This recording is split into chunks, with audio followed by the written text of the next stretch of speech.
अस्सलाम वालेकुम, मैं महर फराज अनवर, आप देख रहे हैं मेरा यूट्यूब चैनल डीप साइड। नाज़रीन व सामाईन, जैसा कि आप जानते हैं कि 6 जजेस ने जो ख़त लिखा था उसकी बात गश्त ना कि पाकिस्तान में सुनाई दे रही है, बल्कि जहाँ जहाँ पाकिस्तानी आबाद हैं वहाँ वहाँ इसकी गूंज सुनाई दे रही है और तमाम ताकतवर कंट्रीज़ ने इस मैटर पे नज़र रखी हुई है। और आज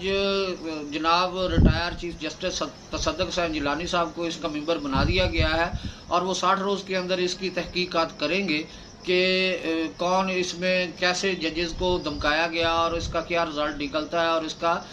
नतीजा अखज़ करेंगे 60 रोज़ के अंदर। थोड़ी सी हम देखते हैं कि तसद्दुक़ हुसैन जिलानी साहब का बैकग्राउंड क्या है। तसद्दुक़ हुसैन जिलानी साहब सेक्रेटरी दिफा भी रह चुके हैं और ये DC सियालकोट और DC पेशावर भी रह चुके हैं। आपको याद होगा कि जब जनरल अयूब खान साहब जो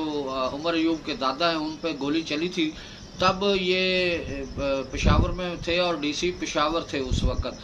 बकौल इनके इन्होंने पहली 8-9 लाइन्स में फ़ौजी जवानों को सिविलियन बनाकर बैठाया हुआ था ताकि लोगों को महसूस हो कि लोग उनको सुन रहे हैं। तब उन पे जब गोली चली थी तो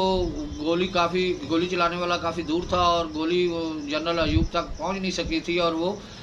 बच गए थे डेस्क के पीछे होकर। जब मोहतरमा फातिमा जिन्ना का इलेक्शन हुआ था एंटी अयूब खान उस वक़्त ये DC सियालकोट थे और इनके अजीज़ रिश्तेदारों में जलील अब्बास जिलानी साहब जो अभी निगरान सेटअप का हिस्सा रह चुके हैं, chief secretary Sindh, chief secretary Balochistan रह चुके हैं और ये उनके रिश्तेदार हैं और इनके जलील अब्बास जिलानी साहब के इस्टेब्लिशमेंट के साथ अच्छे रिलेशन बताए जाते हैं। बकौल PTI समझती है कि ये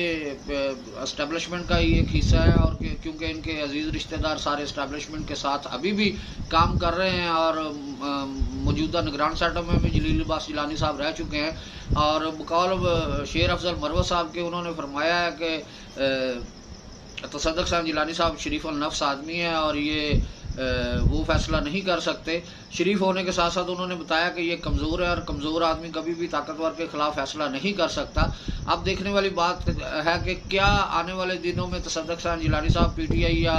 मौजूदा हुकूमत और अदलिया को और इस्टेब्लिशमेंट को सबको खुश कर सकते हैं या ये दूसरे कमीशनों की तरह जो आज तक पाकिस्तान की तारीख में बने उन्हीं कमीशनों की तरह इस कमीशन का भी कोई नाम लेने वाला नहीं होगा और ये भी आने वाले दिनों में तारीख में दबे हुए कागज़ों की तरह एक कागज़ ही रह जाएगा। अब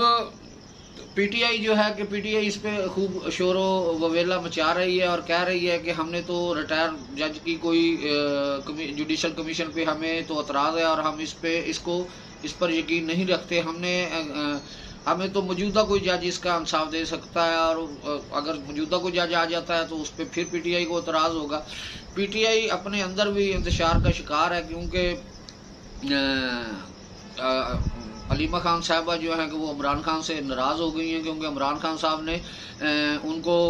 पार्टी के मामलात में दखल अंदाजी से मना किया है। कल कोर कमेटी के इजलास में बैरिस्टर गौहर खान साहब ने एक इमरान खान साहब का बयान पढ़ के सुनाया था कि कोई भी अलीमा खान साहबा कोई भी ऐसा इक़दाम ना करें जो पार्टी के एंटी जाए और अलीमा खान साहब पे इल्ज़ाम था कि वो सोशल मीडिया टीम को हैंडल करने की कोशिश कर रही थी और जो हेयरिंग्स हो रही हैं PTI के ख़िलाफ़ उसमें PTI के वर्कर्स को बुला लाने की कोशिश कर रही थी और PTI वाले कहते हैं कि हम नहीं चाहते कि एक और 9 मई हो और हम पे दोबारा केसेस की नई कोई बुछाड़ कर दी जाए। PTI में काफ़ी मसले मसाइल हैं। आज इमरान खान साहब का एक और दरीना मसला हल हो गया है। अदालत के हुक्म से इमरान खान और जेल इंतज़ामिया के दरमियान एक मुआहदा तय पा गया है जिसमें मंगल के दिन इमरान खान साहब की फैमिली उनसे मुलाकात करेगी और जुमेरात के दिन इमरान खान साहब से उनके वकला और दीगर सियासी वर्कर उनसे मुलाकात करेंगे। इसके लिए बैरिस्टर अमयार नियाजी, शेर अफजल मरवत और बैरिस्टर गौहर अली खान साहब के नाम आए हैं। गौहर अली खान का नाम हाथ से तहरीर किया गया था लेकिन तीनों की मुशावरत से देखा जाएगा कि कौन इमरान खान साहब से मुलाकात कर सकता है। नताशा नदीम सुपरा ने सदारत दहशत गर्दी की अदालत के तहत जो जिन पे 400 लोगों पर FIR थी, उनमें से 51 लोगों को उन्होंने सज़ा सुनाई है, जिसमें 5-5 साल की सज़ा उनको सुनाई गई है। इसमें PTI के एक मौजूदा MPA PP 60 से कलीमुल्ला साहब हैं और एक साहब का MPA हैं शेर महर साहब गुजरांवाला से। ये वो केस है जो गुजरांवाला कंटोनमेंट पे PTI के वर्कर्स ने हमला किया था 9 मई को, उसमें ये पहली सज़ा सुनाई गई है और आने वाले दिनों में ये मज़ीद केसेस जो ऐसे होंगे उनमें PTI के वर्कर्स को सज़ा सुनाई जाएगी। याद रहे कि ये जो नताशा नदीम सुपरा ने जो 51 लोगों को सज़ा दी है, इसका फ़ौजी अदालतों से कोई तल्लक नहीं है। फ़ौजी अदालतों के पास 105 लोग पहले ही अंदर गिरफ्तार हैं और ये उनसे इनका कोई तल्लक नहीं है। ये इंसदाद दहशत गर्दी अदालत का केस था जिसमें इनको सज़ा सुनाई गई है। उधर देखने वाली बात यह है कि पाकिस्तान मुस्लिम लीग नवाज के अंदर भी शोर गुगा हो रहा है और जो इस्टेब्लिशमेंट के ख़िलाफ़ वो इक़दाम उठाना शुरू हो गए हैं, उसकी साफ नज़ीर हमें देखने को ये मिलती है कि CCI में जो मेंबर बनाया है उन्होंने सागडार साहब को, हालांकि उसमें फॉरेन मिनिस्टर साहब को होना चाहिए था, लेकिन उन्होंने इस्टेब्लिशमेंट के ख़िलाफ़ ये इक़दाम उठाया है और उन्होंने इस्टेब्लिशमेंट को ये वाज़ेह किया है कि हर बात आपकी नहीं मानी जाएगी। अब देखते हैं कि ईद के बाद ये मामला ऐसे ही 1 पेज पे चलते हैं या इसमें पाकिस्तान मुस्लिम लीग नवाज जो है कि अपने वो दांत दिखाती है एस्टेब्लिशमेंट को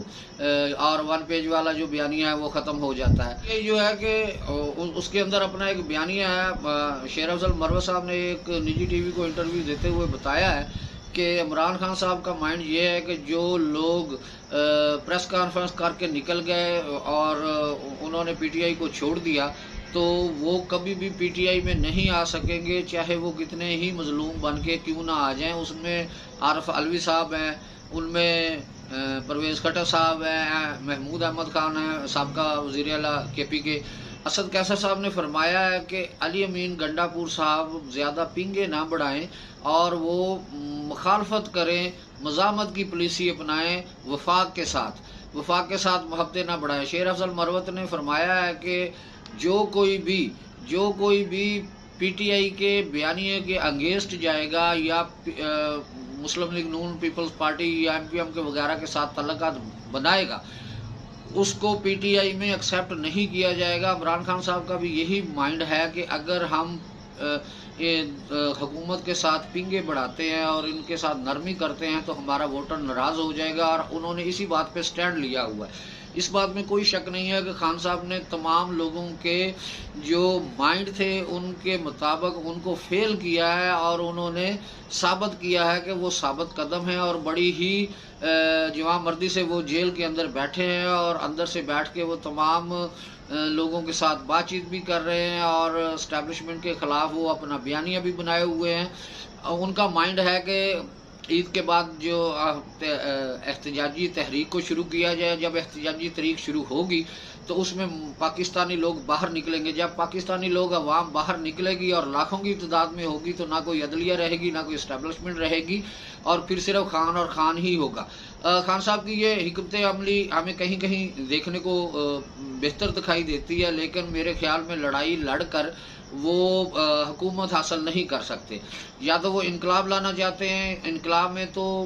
इनकलाब हमेशा खून मांगता है और PTI का ये माइंड है कि लोग बाहर निकलेंगे और वो इमरान खान साहब को भी बाहर निकाल लाएंगे और इस हुकूमत से हुकूमत भी छीन लेंगे और इस्टेब्लिशमेंट से अपना हक भी छीन लेंगे। देखते हैं ईद के बाद PTI की क्या हिकमत अमली होती है। फ़िलहाल तो PTI अंदर भी लड़ाई लड़ रही है और इस्टेब्लिशमेंट के साथ भी लड़ाई लड़ रही है और हुकूमत के साथ भी लड़ाई लड़ रही है, लेकिन इमरान खान साहब फ़िक्रमंद नहीं है इस मैटर पे और वो बड़े अच्छे अंदाज से जेल भोग रहे हैं और जेल के अंदर बैठकर तमाम सियासी जमातों को नीचा भी दिखा रहे हैं और इस्टेब्लिशमेंट से भी लड़ाई लिए हुए हैं। यही अपनी हिकमत अमली से हुकूमत ले लेती है या उसको सरनगू करना पड़ेगा। भी तो इमरान खान साहब की जो पॉलिसी नज़र आ रही है वो कहीं भी उनमें झुकाव नज़र नहीं आ रहा। देखते हैं आने वाले दिनों में क्या होता है। अल्लाह हाफिज़।